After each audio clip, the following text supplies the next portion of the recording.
કેમ છો વિદ્યાર્થી મિત્રો? આજે ફરીથી મેં તમને કીધું હતું એ પ્રમાણે આજે ચેપ્ટર નંબર 1 નો છેલ્લો દિવસ. આ ચેપ્ટરમાંથી 3 માર્કનો દાખલો પૂછાય છે અને એ 3 માર્કના 11 દાખલા સ્વાધ્યાય અને 11 ઉદાહરણ તમને આપેલા છે. સેમ ટાઈપના, કોઈ જ તફાવત છે નહીં. અને આજે છેલ્લા 3 દાખલાઓ, ઉદાહરણ નંબર 9, ઉદાહરણ 10 અને ઉદાહરણ નંબર 11, આ 3 આપણે કરવાના છે. આ 3 થાય એટલે આજનું આપણું ચેપ્ટર. પણ આની અંદર બી ઘણા બધા કોન્સેપ્ટ છે જે આપણે ધ્યાન રાખવાના અને એના માટે હવે આપણે વાત કરવાની છે. તો ધ્યાનથી સમજજો અને ફરી પ્રશ્નને ધ્યાનથી સમજો, જવાબ ફટાફટ આવી છે. અને આ 3 દાખલા જે પણ છે, આ 3 દાખલા જુદા પ્રકારના છે. એકેયનું કનેક્શન એકબીજા સાથે છે નહીં. 3 જુદા છે અને 3 મહત્વના. અને 3માં આપણે લોકોએ અલગ અલગ નિયમોને ધ્યાનમાં લેવાના. તો ધ્યાનથી સમજજો આ 3 વસ્તુઓ, જેથી તમારા 3 માર્ક આજે ફિક્સ થઈ જાય. અત્યાર સુધીના જેટલા પણ તમે લેક્ચર્સ ભર્યા એ બધા ભેગા થાય એટલે તમારા 3 માર્ક અને 1 માર્ક, ટોટલ 4 માર્ક તમારા ફિક્સ થઈ જશે. જોઈએ છે, જવાબ લખવાની શરૂઆત કરીએ એની પહેલા ક્વેશ્ચન સમજીએ. ઉદાહરણ નંબર 9. તો 9માં શું કહે છે ધ્યાનથી સમજો. તો આપણને અહીંયા આપ્યું છે યુસુફ, હારૂન અને કોડાવાલા 3 ભાગીદારો છે. 3, 2, 1ના પ્રમાણમાં નફો નુકસાન વહેંચતા ભાગીદારો. તો સાહેબ એ લોકોનું નફા નુકસાનનું પ્રમાણ આપણને આપી દીધું છે. 3, 2 અને 1 એ લોકોનું નફા નુકસાનનું પ્રમાણ છે.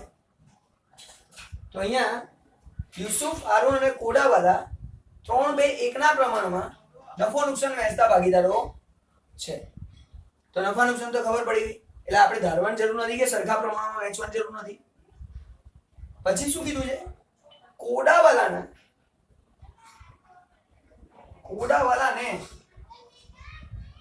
નફામાંથી 36,000 મળશે જ એવી ખાતરી બંને ભાગીદારોએ આપી. એટલે આજે કોડાવાલા છે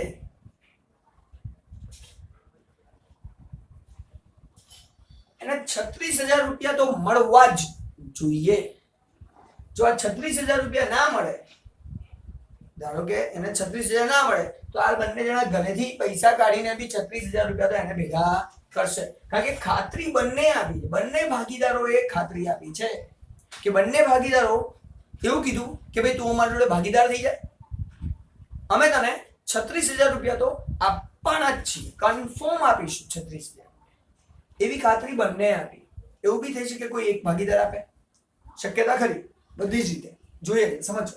તો અહીંયા બંને ખાતરી આપી કે તને 36,000 રૂપિયા તો આપવાના જ છે. હવે જોઈએ, જો પેઢીનો નફો 1,80,000 હોય તો દરેકનો નફો શોધો. દરેકના ભાગમાં કેટલા રૂપિયા આવશે એ આપણે નક્કી કરવાનું છે. આપણે નફાની વહેંચણી જ છે.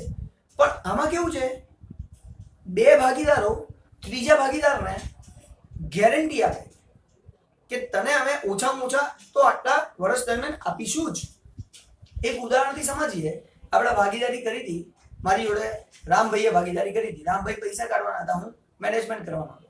હવે પહેલા વર્ષે કદાચ એવું થાય કે એટલા બધા વિદ્યાર્થીઓ ના હોય તો મને જે જોઈએ એ વસ્તુ મને ના મળે. તો એમને મને કહી રાખેલું હોય કે તમે ચિંતા ના કરશો, વિદ્યાર્થીઓ નહીં થાય તો પણ તમને આટલા રૂપિયા તો અમે આપીશું જ. તો ભલે નફો ના થાય પણ મને એટલા રૂપિયા મળી જાય જે એમને નક્કી કરેલા છે. આ એવી પરિસ્થિતિ છે. એટલે કાયદેસર નફો થયો 1,80,000 અને કાયદેસર આપણે કેવી રીતે આપવા જોઈએ સાહેબ? 1,80,000 નફા નુકસાનના પ્રમાણમાં આપવા જોઈએ, 3, 2, 1ના પ્રમાણમાં વહેંચવા જોઈએ. આવું આપણને શીખવાડ્યું છે. કાયદેસર એવું થવું જોઈએ. તો પહેલું તો કાયદેસરનું સ્ટેપ લઈ લેવાનું. પહેલા કાયદેસર એને વહેંચી દો કે કોના કયા ભાગીદારના ભાગમાં કેટલો ભાગ આવે. અને જો કાયદેસર વહેંચ્યા પછી કોડાવાલાને ઓછા પૈસા મળે કાયદેસરની વહેંચણી કર્યા પછી કોડાવાલાને જો ઓછા પૈસા મળે તો શું થશે? બાકીના બે ભાગીદારો પોતાના ભાગમાંથી નફો ઓછો કરી દેશે અને એ કોડાવાલાને 36 પૂરા કરી દેશે. પણ જો વહેંચણી કરતા 36 મળી જાય છે, જો વહેંચણી કરતા 36 કોડાવાલાને મળી જાય છે, તો પછી બીજા ભાગીદારોમાંથી પોતાના હિસ્સામાંથી કશું કાઢવાની જરૂર છે નહીં. વધારે મળે છે, ધારો કે 45 મળે છે, તો પછી બીજા ભાગીદારોએ ત્યાગ કરવાની જરૂર નથી, એમને પોતાનામાંથી આપવાની જરૂર નથી. જો 36 ના થાય તો પોતાના ભાગમાંથી આપવું પડે. તો હવે આપણે જોઈએ છે ગણતરી, એકદમ સહેલી ગણતરી છે. ત્રણ દાખલા એકદમ સહેલા છે અને આજનો લેક્ચર કદાચ નાનો બને, નાનામાં પતી જશે. જોઈએ, ટ્રાય કરીએ, જોજો ધ્યાનથી. જો તો પહેલા વાત કરું છું, આજે 1,80,000 નફો છે. આ 1,80,000 ને આપણે પહેલા ત્રણેયમાં વહેંચી નાખીએ. તો ત્રણેયનું નામ લખી નાખું. પહેલા યુસુફ, હારૂન, કોડાવાલા.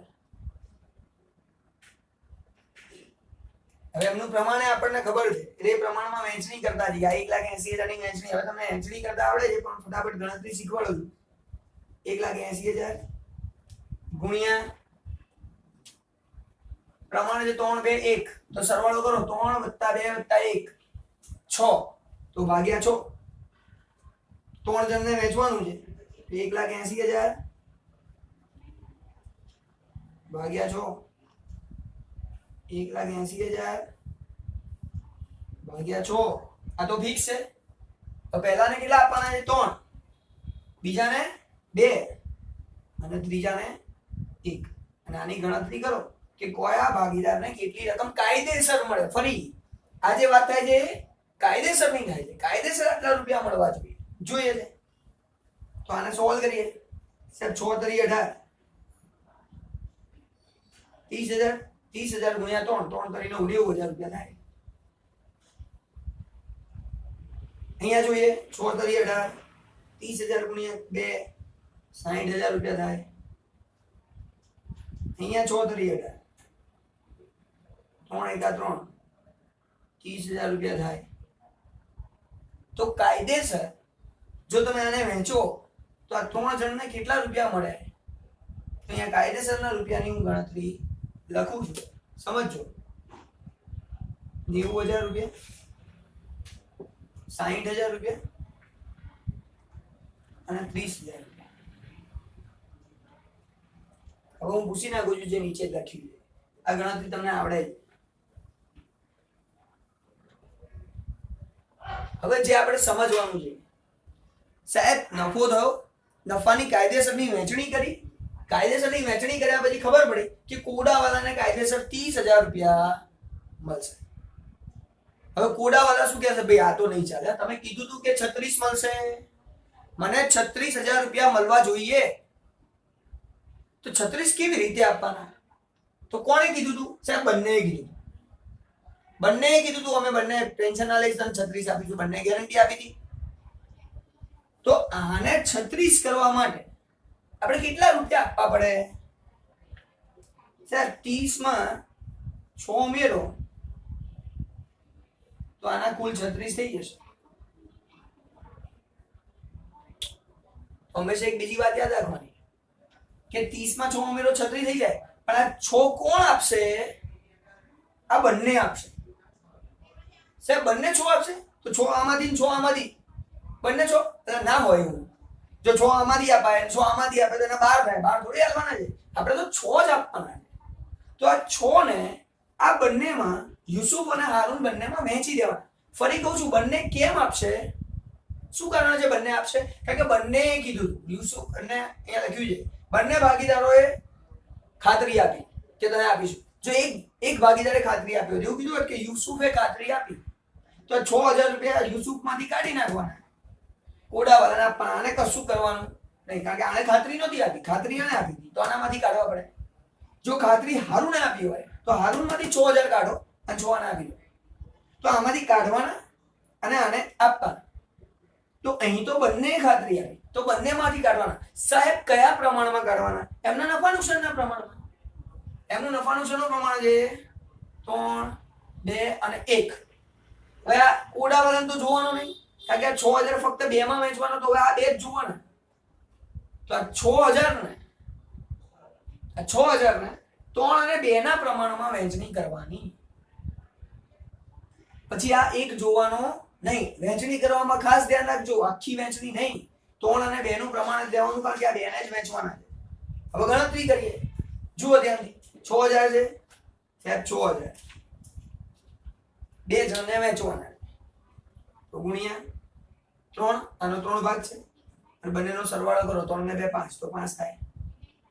એવી રીતે આને 2 જોઈએ છે તો 2 ભાગ્યા 5 કરો અને જુઓ કે કોને કેટલા રૂપિયા વેચવા પડશે. તો આનો જવાબ આવશે 3600 રૂપિયા. આનો જવાબ આવશે 3600 રૂપિયા અને આનો જવાબ આવશે 2400 રૂપિયા. 3600 અને 2400 આ તમને મળશે રકમ. તો 6000 ને 3600 ને 2400 વેચી મારે આમાં. એટલે હવે સમજો આ બંનેમાંથી આને આપવાના છે તો આમાંથી કાઢી નાખો એટલે આના ઓછા થઈ જશે. 3600 રૂપિયા આના ઓછા થઈ જશે અને 2400 રૂપિયા આના ઓછા થઈ જશે. ઓછા થઈ ને પછી આ લોકો જોડે કેટલા રહેશે? તો આપણે 90000 માંથી 3600 બાદ કરો, 56400 રૂપિયા રહે.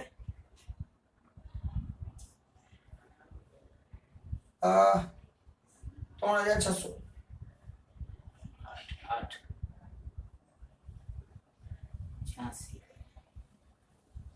88400 રૂપિયા રહેશે. અને એવી રીતે આમાં પણ 60000 માંથી 2400 બાદ કરો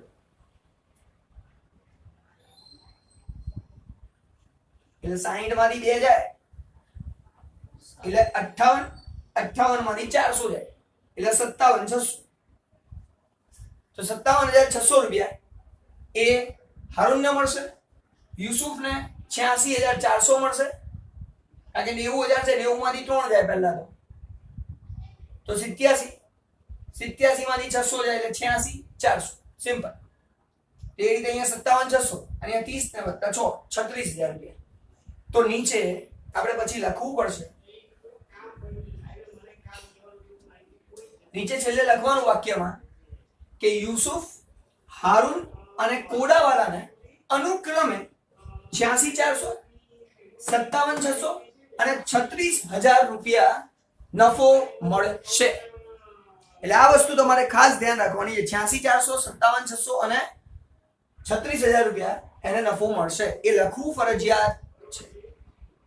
અચ્છા, આ થઈ ગઈ આપણી ગણવાની રીત. ફરી ગણતી વખતે શું ધ્યાન રાખવાનું છે?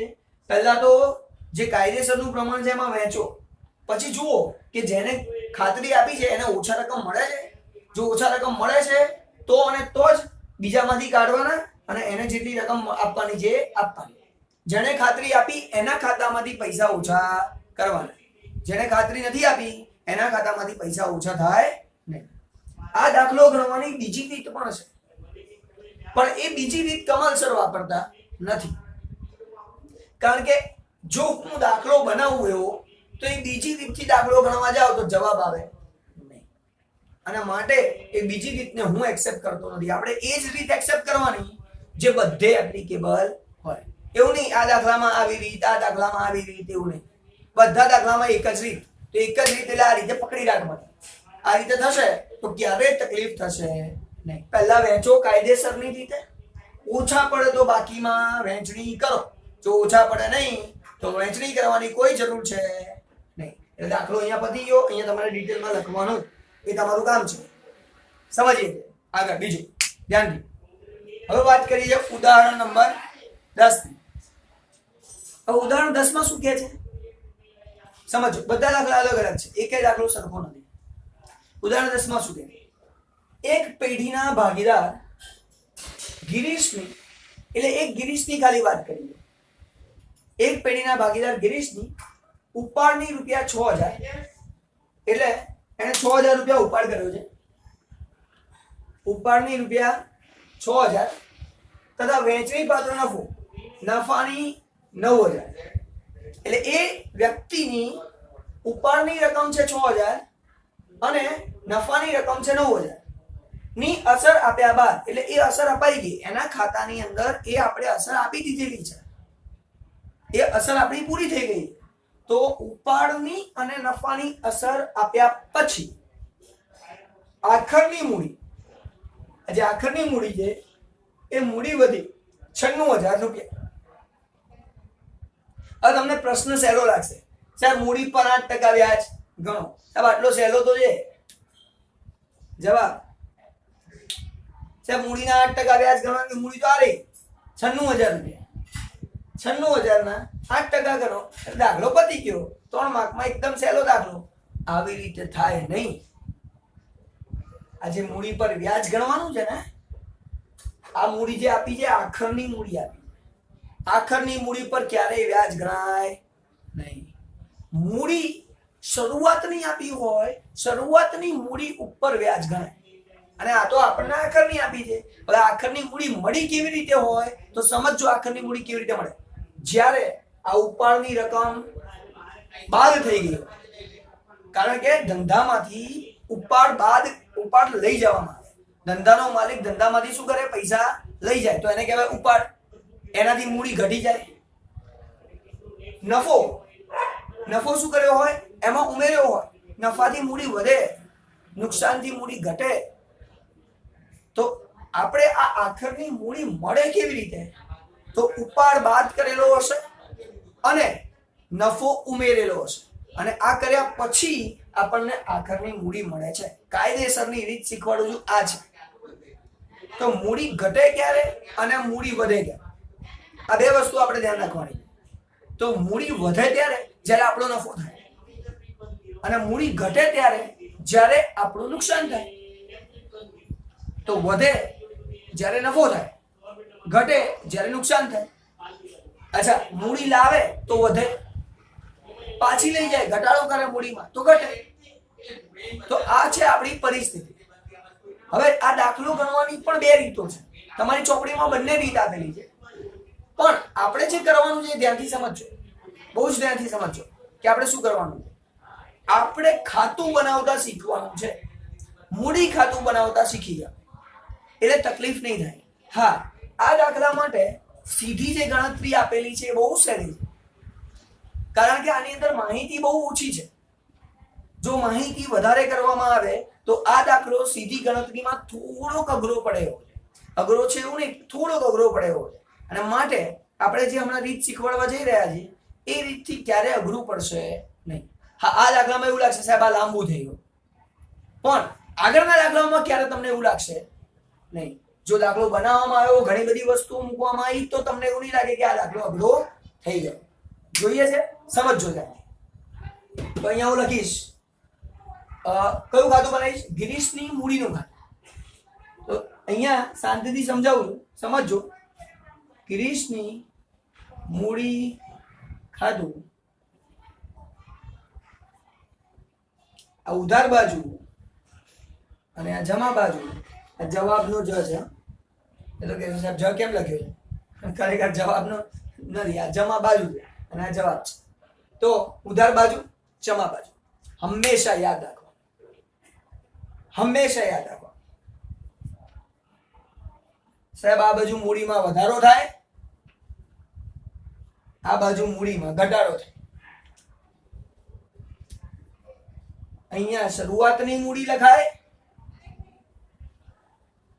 અહીંયા આખરની મૂડી લખાય.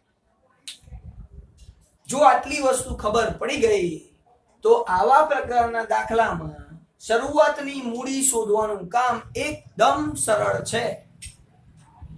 હવે દાખલામાં જે પણ કંઈ આપ્યું છે ને વિચારતા જાઓ અને મૂકતા જાઓ કઈ બાજુ આવે. ફરી મૂડીમાં વધારો થાય, મૂડીમાં ઘટાડો થાય. વધારો ક્યારે થાય? ફાયદો થાય ત્યારે.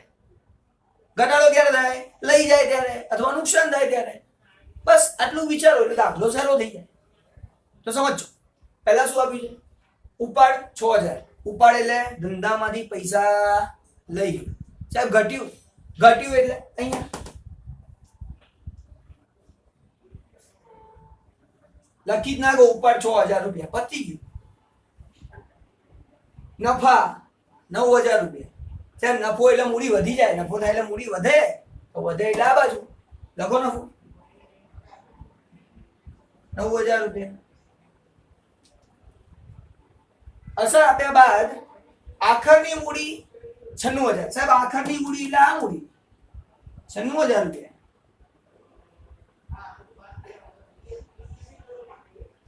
તો આખરની મૂડી મળી 96000 રૂપિયા. તો આખરની લખી નાખી. મૂડી પર 8% વ્યાજ ગણો. ફરી કીધું એ પ્રમાણે સાહેબ શરૂની મૂડી પર વ્યાજ હોય, આખરની મૂડી પર વ્યાજ હોય નહીં. તો બસ હવે ખાતું બંધ કરો. ખાતું બંધ કરતા તમને આવડે છે.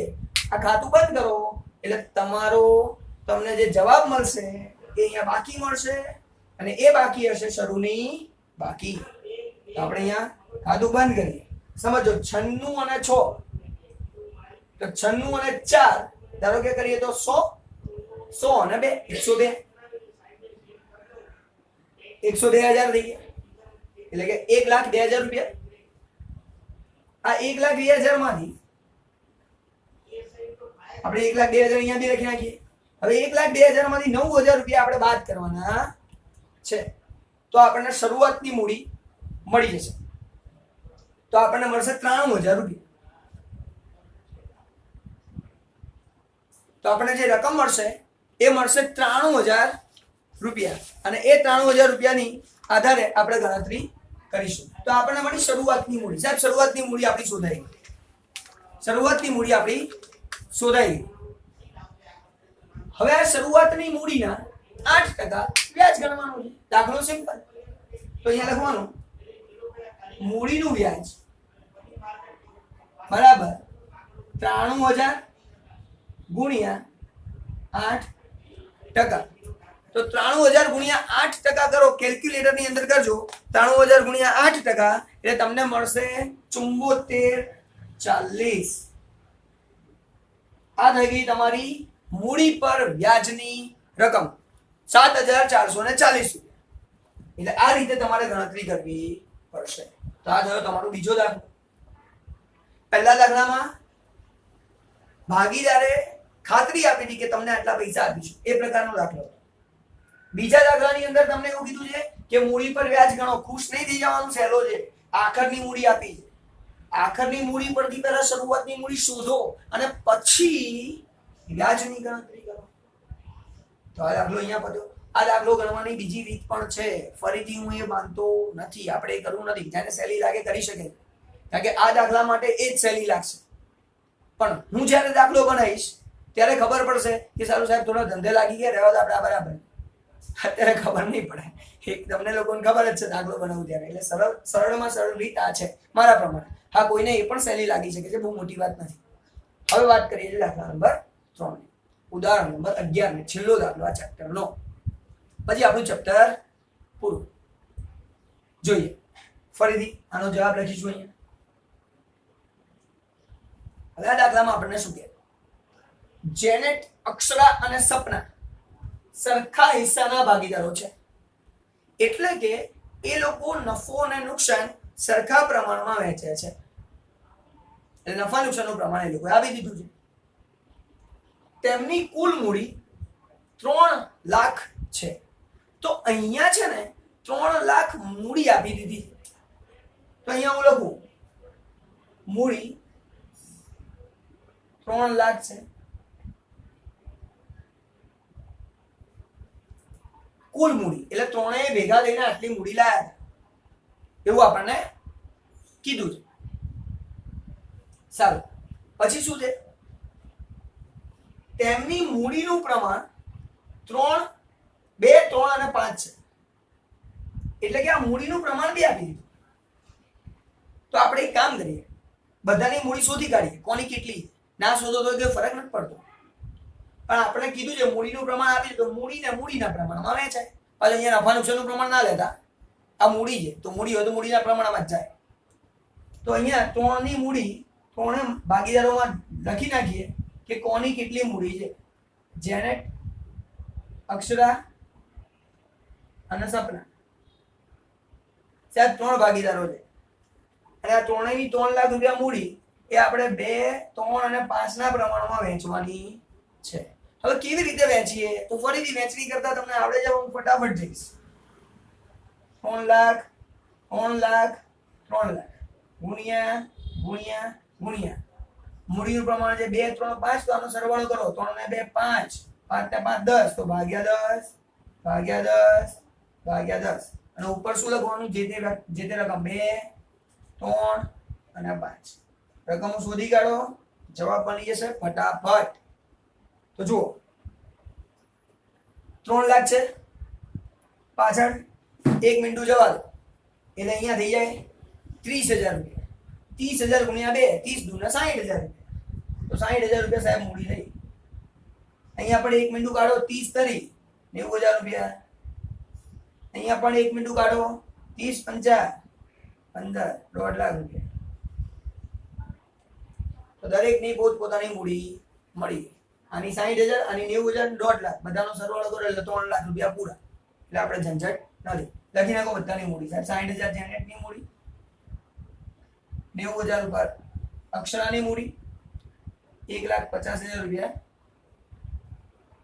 એ સપનાની મૂડી હવે ગણતરી પતી ગઈ 60 90 ને 1,50,000 એ ગણતરીમાં કશું રહેતું નથી એ પૂરું થઈ ગયું પણ દાખલામાં સાહેબ શું કીધું છે એ જોઈએ તો દાખલામાં આપણને એવું કીધું છે પેઢીની મૂડી પર વાર્ષિક 6% ના દરે વ્યાજ ચૂકવે છે પેઢી એ મૂડી પર 6% વ્યાજ ચૂકવે છે તો આપણે આ બધાના 6% કરવા પડે કારણ કે વ્યાજ ગણવાનું છે તો આને ગુણ્યા 6% આને ગુણ્યા 6% આને ગુણ્યા 6% તો બધાની મૂડી પર 6% વ્યાજ ગણવાનું છે હવે આના 6% કરશો તો 3600 રૂપિયા આવશે આના 6% કરશો 9 છંગ 5400 રૂપિયા આવશે અને આના 6% કરશો તો 15 છંગ